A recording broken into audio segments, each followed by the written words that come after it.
नमस्कार, मैं संदीप शर्मा और आप देख रहे हैं सिटी तहलका। आज समालखा विधानसभा के 6 गांव के अंदर जननायक जनता पार्टी के द्वारा जनता दरबार लगाया गया, जिसमें अलग अलग गांव की अलग अलग समस्याएं थी वो अधिकारियों तक पहुंचाई गई। उनका निवारण करने के लिए अधिकारियों को जो अनूप धानक मंत्री थे उन्होंने निर्देश दिए और उनकी समस्याओं को दूर करने के लिए कहा गया।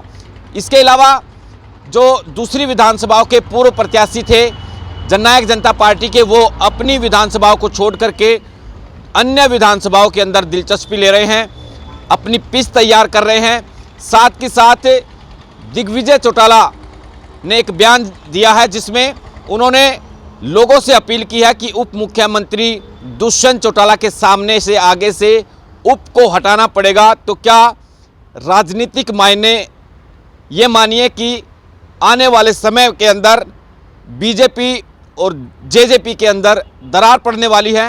आप दिग्विजय चौटाला का ये बयान सुनिए।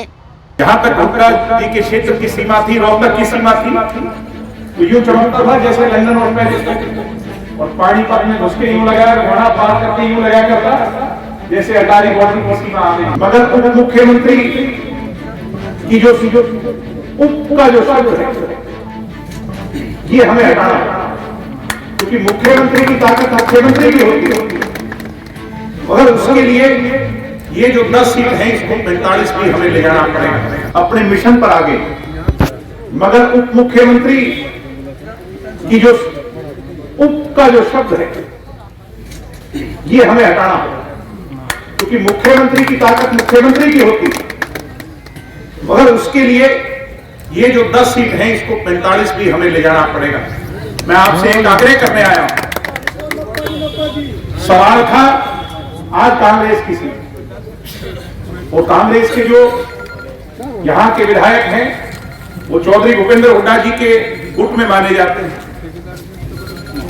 अगर आप पीछे 5-7 साल पहले अगर आपकी याददाश्त को ले जाओ तो हुड्डा जी के राज में सिर्फ और सिर्फ अगर भला हुआ तो उनके गृह क्षेत्र का हुआ, इसमें कोई दो राय नहीं। चाहे डेवलपमेंट की बात हो, विकास कार्यों की बात हो, चाहे रोजगार की बात हो, युवा साथियों, जहां तक हुड्डा जी के क्षेत्र की सीमा थी, रोहतक की सीमा थी, तो यूं चमकता था जैसे लंदन और पेरिस, और पानीपत में घुस के यूं लगाया, घोड़ा पार करके यूं लगाया करता जैसे अटारी बॉर्डर की सीमा आ गई। मैं आज आपको एक बात विश्वास से कह सकता हूं, आज हरियाणा में कालका से लेकर पलवल तक और पलवल से लेकर के जिला सिरसा तक, यानी हरियाणा के 36 बिरादरी के चौमुखी विकास, और जिसकी सबको साथ लेकर के सोच वाला अगर कोई नेता है तो आज आप नजर दौड़ा करके देख लो, 33 साल का नौजवान आपका लाडला दुष्यंत चौटाला है। इसलिए मैं तो आपसे यही कहूंगा कि अपने लाडले को,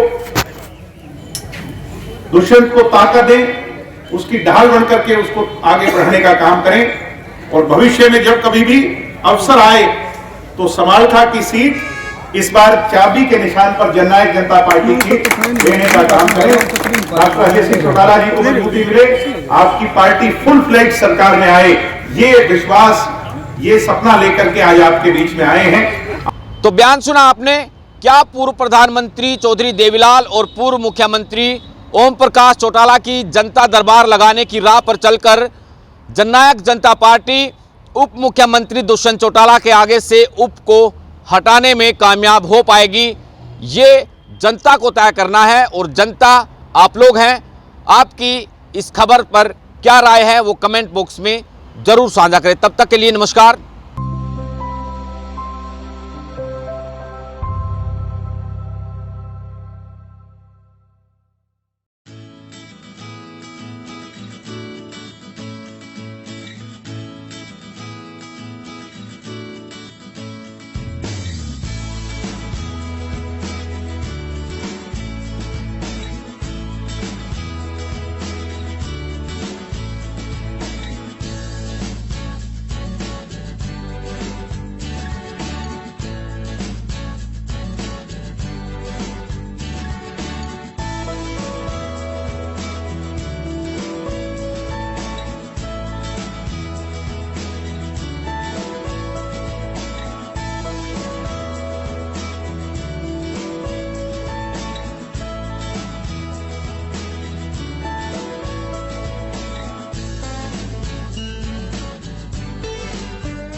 कितना काम किया, किसने किया विकास, क्या है गांव के मौजूदा हालात। ग्रामीण किसे देंगे अपना वोट, नाम पर या काम पर? पूछेंगे हम, बताएंगे आप। ये खास कार्यक्रम पंचायती सरकार।